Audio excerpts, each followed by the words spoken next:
अगस्त 2021 की सुबह 20 साल का अभिषेक मलिक जब अपने घर से निकला तब उसको यह पता नहीं था कि कुछ ही घंटों में उसकी दुनिया उजड़ने वाली है।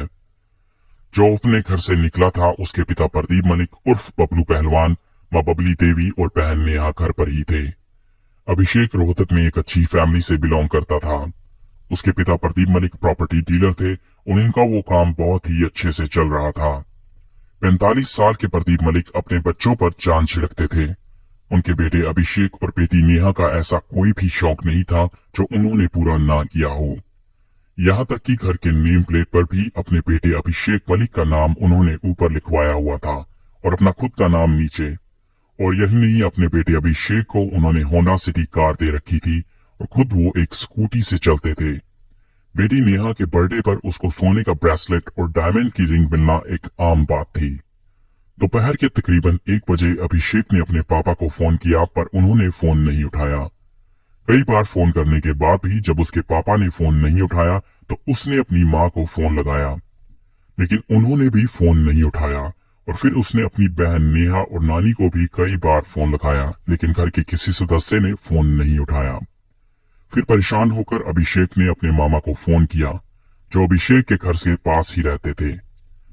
उनको बताया कि घर में कोई भी फोन नहीं उठा रहा है और उसके बाद घबराया हुआ अभिषेक तुरंत ही वापस घर की ओर निकल पड़ा।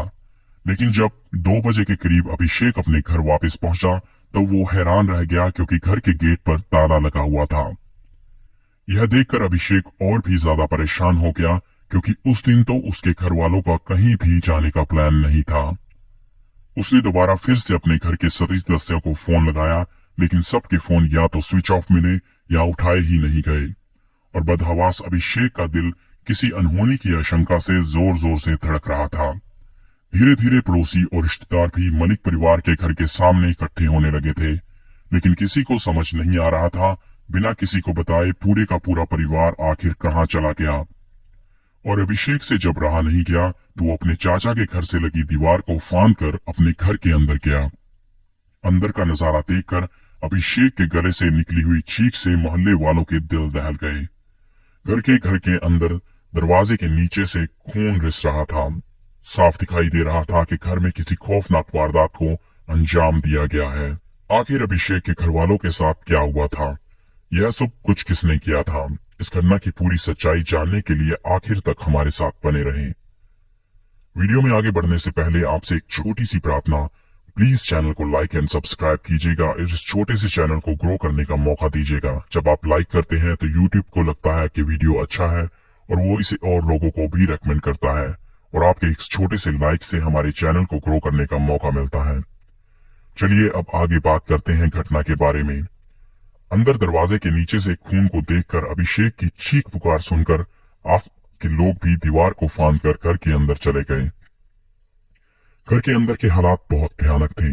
अभिषेक के घर से बाहर जाने के बाद उसके पूरे परिवार की गोली मारकर हत्या कर दी गई थी, और वो आलीशान घर जिससे घर वालों के हंसने बोलने की आवाजें आया करती थी, आज उन्हीं घर वालों के खून से सना हुआ था। घर के अलग कमरों में अलग अलग परिवार वालों की लाशें पड़ी हुई थी और सभी को क्लोज रेंज से गोली मारी गई थी। और प्रदीप मलिक के सिर में तो 2 से 3 गोलियां मारी गई थी। इससे यह साफ हो गया था कि जिस किसी ने भी इस वारदात को अंजाम दिया था वो नफरत की आग में पूरी तरह से जल रहा था। तुरंत ही कॉल करके पुलिस को बुलाया गया।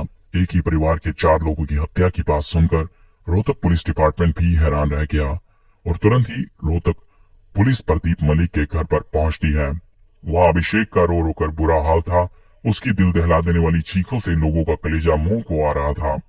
फिर रोहतक पुलिस जब घर के अंदर पहुंची तो पता चला कि अभिषेक की बहन नेहा की सांसें अभी भी चल रही हैं। सिर में गोली लगने की वजह से वह कोमा में चली गई थी, लेकिन अभी भी वह जिंदा थी। गंभीर रूप से घायल अवस्था में नेहा को तुरंत ही रोहतक पीजीआई हॉस्पिटल पहुंचाया गया, जहां पर तुरंत ही नेहा का इलाज शुरू कर दिया गया।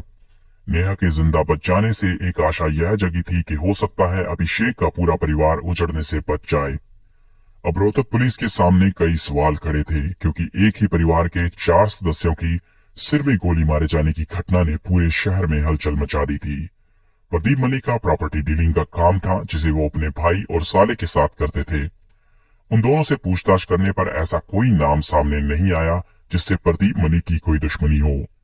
लेकिन हैरान कर देने वाले सवाल और भी थे, जैसे कि परिवार वालों का कत्ल करने के बाद कातिल ने घर के गेट पर ताला क्यों लगाया। उसको ये कैसे पता था कि घर का ताला और चाबी कहाँ रखे जाते हैं। अगर यह कत्ल प्रदीप मलिक से किसी प्रोफेशनल दुश्मनी की वजह से थे तो घर के बाकी सदस्यों का कत्ल क्यों किया गया, और अगर दुश्मनी किसी पर्सनल मैटर की थी तो अभिषेक कैसे जिंदा बच गया। कातिल एक था या उसमें कई लोगों का हाथ था। सवाल तो बहुत थे लेकिन जवाब एक भी नहीं था। इधर रोहतक पुलिस मामले की तफ्तीश में जुटी थी और उधर 29 अगस्त को मलिक परिवार की बेटी नेहा की पीजीआई में उपचार के दौरान मौत हो गई। अब इस घटना में मरने वालों की संख्या 3 से बढ़कर 4 हो गई थी। अब पूरे मलिक परिवार में बस एक ही सदस्य बचा था, अभिषेक। अब अभिषेक से रोहतक पुलिस इस मामले की जांच करने के लिए पूछताछ करती है, लेकिन अभिषेक के बदलते बयानों से पुलिस हैरान रह जाती है। उसने बताया कि घटना वाले दिन वह सुबह ही अपने दोस्तों के साथ पार्टी करने निकल गया था, लेकिन हर बार घर से आने का वक्त और घर से जाने का वक्त अलग अलग बता रहा था। उधर नेहा के फोन की जांच पड़ताल करने पर पुलिस को एक पिस्टल का फोटो भी मिला था। यह फोटो घर के सभी लोगों के फोन में मिला था। फोटोज में दिख रहा था कि पिस्टल 32 बोर का था और हत्याकांड में प्रयोग किया गया पिस्टल भी 32 बोर का ही था। इससे पुलिस को अब पूरा यकीन हो गया था कि कातिल घर का ही कोई करीबी था। उधर अभिषेक अपने परिवार वालों के साथ अपने संबंधों के बारे में सही से कोई जानकारी नहीं दे रहा था, क्योंकि पुलिस ने अपनी तफ्तीश में यह तो पता लगा लिया था कि अभिषेक का अपने परिवार वालों से काफी दिनों से विवाद चल रहा था और घर में आए दिन झगड़े हुआ करते थे। नानी को भी अभिषेक को समझाने बुझाने के लिए ही बुलाया गया था और आसपास के सभी सीसीटीवी फुटेज को चेक करने पर भी पुलिस को घटना वाले दिन कोई भी संदिग्ध व्यक्ति आता या जाता हुआ नहीं दिखाई दिया। इसके अलावा पुलिस अब यह भी पता कर चुकी थी कि चारों कत्ल एक ही हथियार से किए गए थे, यानी कातिल एक ही व्यक्ति था और अब पुलिस का शक सीधा अभिषेक पर ही जा रहा था। जब अभिषेक को कस्टडी में लेकर उससे पूछताछ की गई तो अभिषेक पुलिस के सवालों के जवाब ठीक से नहीं दे रहा था, बार बार अपने बयान को बदल रहा था।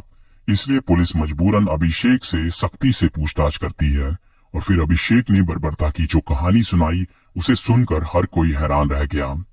अभिषेक ने पुलिस को बताया कि वो समलैंगिक है, यानी कि होमोसेक्सुअल है और उसने अपने ही दोस्त के साथ रिलेशन बनाए हैं, जिसके प्यार में अभिषेक पागल था। अभिषेक के इस दोस्त का आना जाना उसके घर में भी था। यहाँ वह 10-10 दिन तक रुक भी जाया करता था। वह दोनों होटल जाते थे, गाड़ियों में घूमते थे और मौज मस्ती करते थे और अपने दोस्त का सारा खर्चा अभिषेक ही उठाता था। अभिषेक और उसका पार्टनर अभिषेक के घर में भी संबंध बनाते थे और यह बात अभिषेक की बहन को यानी कि नेहा को पता चल गई थी और उसने ही यह बात अपने घर वालों को भी बताई थी। पुलिस की माने तो इसी वजह से अभिषेक और उसके घर वालों के बीच में झगड़ा रहने लगा था और उन्होंने अभिषेक के पार्टनर को अपने घर आने से मना कर दिया था। लेकिन जब अभिषेक ने अपने परिवार वालों से जेंडर रिप्लेसमेंट सर्जरी यानी कि लड़के से लड़की बनने की सर्जरी करवाने के लिए एक बड़ी रकम की मांग करनी शुरू कर दी, तब उसके पिता प्रदीप मलिक ने उसको ऐसा करने से मना कर दिया और उन्होंने उसको धमकी देते हुए कहा कि अगर अभिषेक ने ऐसा किया तो अपनी सारी प्रॉपर्टी अपनी बेटी नेहा के नाम कर देंगे। घरवाले उसके लिंग परिवर्तन करवाने के निर्णय से बहुत नाराज थे और इसी वजह से घर में रोज रोज झगड़ा होने लगा था। पुलिस का यह भी कहना था कि अभिषेक अपने पार्टनर के प्यार में अंधा तो था ही, वह अपने पिता की प्रॉपर्टी से भी हाथ नहीं धोना चाहता था। फिर 27 जुलाई को उसने अपने पूरे परिवार को 1 महीने के अंदर खत्म करने की ठान ली। पुलिस का यह भी कहना था कि अभिषेक ने पूछताछ में बताया कि कत्ल से पहले 25 और 26 अगस्त को वह अपने पार्टनर के साथ एक होटल में रुका था और उसने अपने घर की 2 बार रेकी भी की थी, लेकिन उसको कत्ल करने का सही मौका नहीं मिल रहा था। पुलिस के मुताबिक फिर 27 अगस्त को सुबह ही अभिषेक अपने घर से निकल गया और 11 बजे के करीब अभिषेक अपने घर वापस आता है और चुपके से अपने पापा की पिस्टल को लेकर सीधे ऊपर वाले कमरे में चला जाता है। यहाँ उसकी बहन नेहा सो रही थी। अभिषेक ने अपनी बहन की पिस्टल से लगातार उसकी कनपट्टी पर फायर कर दिए। उसने तकिए से उसका मुंह ढक दिया और अपनी नानी को आवाज देकर ऊपर बुलाया। जब उसने अपनी नानी को आवाज देकर ऊपर बुलाया, उससे पहले वो अपनी बहन को गोलियों से छलनी कर चुका था। नानी के ऊपर आने और कमरे में दाखिल होने के बाद वो उनके पीछे खड़ा हो गया और उन्हें भी गोली मार दी। उसके बाद उसने अपनी माँ को आवाज दी, माँ ऊपर आओ, लगता है नानी को कुछ हो गया है। और जैसे ही माँ दौड़ते हुए कमरे में पहुंची तो उसने उनको भी पीछे से गोली मार दी। अभिषेक ने अपनी माँ के गहने उतारे और तीनों को कमरे में बंद करके कमरे को लॉक कर दिया और चाबी अपने पास ही रख ली। उसके बाद वह नीचे अपने पापा के कमरे में आया। उसके पिता प्रदीप चारपाई पर लेटे हुए किसी से फोन पर बात कर रहे थे। अभिषेक ने उनके पीछे खड़े होकर उनके सिर से पिस्टल लगाई और 2 गोलियां उनके सिर में उतार दी, लेकिन 2 गोलियां लगने के बाद भी वह उठने की कोशिश कर रहे थे। यह देखकर उनके जिगर के टुकड़े ने उनके सिर में एक गोली और उतार दी। उसके बाद उनके हाथ से उनका 11 तोले सोने का कड़ा निकाल लिया और इस कमरे को भी लॉक करके उसने चाबी अपने पास रख ली। उसका फोन उनके मृत शरीर पर उनके कंधे और गाल के बीच में ही पड़ा इस बात की गवाही दे रहा था कि हमला इतना अचानक हुआ है कि मृतकों को अपने पीछे खड़ी मौत का अंदाजा भी लग पाता। इससे पहले ही उनके दिमाग में कारतूस भरा जा चुका था। पुलिस का कहना था कि घटना से करीब 4 साल पहले अभिषेक कैबिन क्रू का कोर्स करने के लिए दिल्ली गया था। वहां पर 4 लोग एक ही कमरे में रहते थे और वहीं पर अभिषेक की मुलाकात अपने पार्टनर से हुई थी और इन दोनों में शारीरिक संबंध भी स्थापित हो गए थे। तो देखिए, माँ बाप ने एक छोटी सी गलती की कि अपने बच्चे को जब उन्होंने पढ़ने के लिए भेजा किसी दूसरी जगह पर, तो उन्होंने ये चेक करना जायज नहीं समझा कि उस परिवार में जहां पर वो रहने जा रहा है, जिस घर में वो किराए पर रहेगा, उसके साथ जो लोग रह रहे हैं उनका नेचर किस तरह का है। इनका बच्चा गे नहीं था, लेकिन वहां पर क्योंकि ये ऐसे लोगों के बीच में रहा जो कि पहले से ही गे थे, उन्होंने इसे भी अपने जैसा ही बना लिया और वहीं पर इन दोनों के शारीरिक संबंध भी स्थापित हुए। अब यह संबंध लगातार बनते रहे। घटना से करीबन 1 महीने पहले ही इन दोनों ने शादी करने का फैसला किया था, जिसके लिए अभिषेक अपना लिंग परिवर्तन करवाना चाहता था। पुलिस के अनुसार आरोपी अभिषेक ने पुलिस रिमांड में यह खुलासा किया कि 25 अगस्त को उसने अपने प्रेमी को रोहतक बुलाया था और फिर दोनों एक होटल में रुके थे। अभिषेक बिना घर वालों को बताए अपने घर से 2 दिन और 2 रात तक किराए पर रहा, लेकिन दोनों ही दिन वह अपने घर के चक्कर लगाता रहा क्योंकि मौका मिलने पर वह इस वारदात को अंजाम देना चाहता था।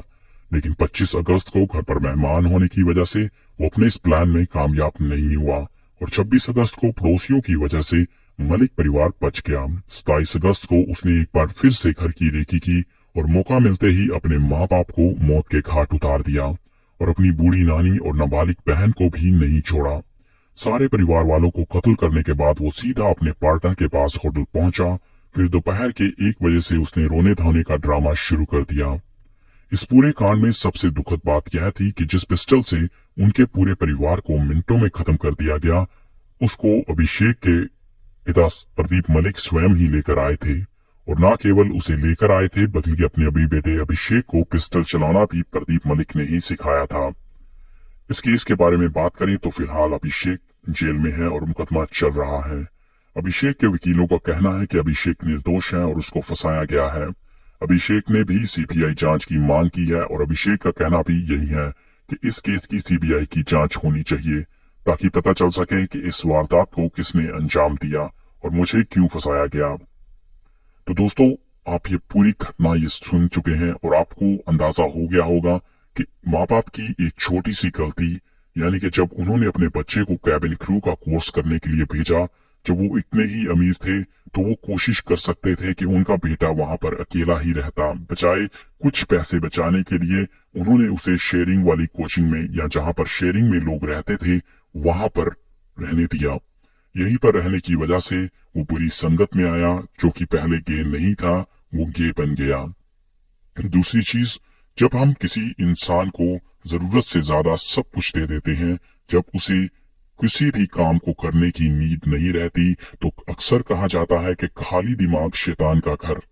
अगर आप बच्चे को सब कुछ देते रहेंगे, उसे कोई भी टारगेट जिंदगी में नहीं देंगे, तो उसका दिमाग खाली रहेगा और खाली दिमाग से वो खाली और फालतू के ख्याल ही सोचेगा।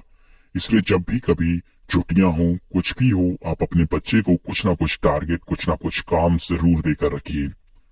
अब देखिए, अगर प्रदीप के मलिक जी भी अपने बच्चों को कुछ टारगेट देकर रखते, उन्हें बिजी रखते, तो उनका ध्यान, उनका दिमाग इन फालतू की चीजों की तरफ नहीं जाता। आपकी स्क्रीन पर ढेरों वीडियो हमने दिखाए, ये सभी उन बच्चों के वीडियो हैं। आप इनकी हरकतें देखकर आपको अंदाजा लग गया होगा कि बच्चे किस हद तक बिगड़े हुए थे और किस हद तक सोशल मीडिया से प्रभावित थे। तो दोस्तों, अगर हमारा प्रयास पसंद आया हो तो प्लीज चैनल को लाइक एंड सब्सक्राइब कीजिएगा। आपसे फिर से विनती है कि इस छोटे से चैनल को ग्रो करने का मौका दीजिएगा। और ये बताना मत भूलिएगा कि आपको क्या लगता है कि अभिषेक ने कत्ल किए होंगे या नहीं। आपकी कमेंट्स का हमें इंतजार रहेगा। जल्दी मिलेंगे नई क्राइम स्टोरी के साथ क्राइम मीडिया चैनल पर।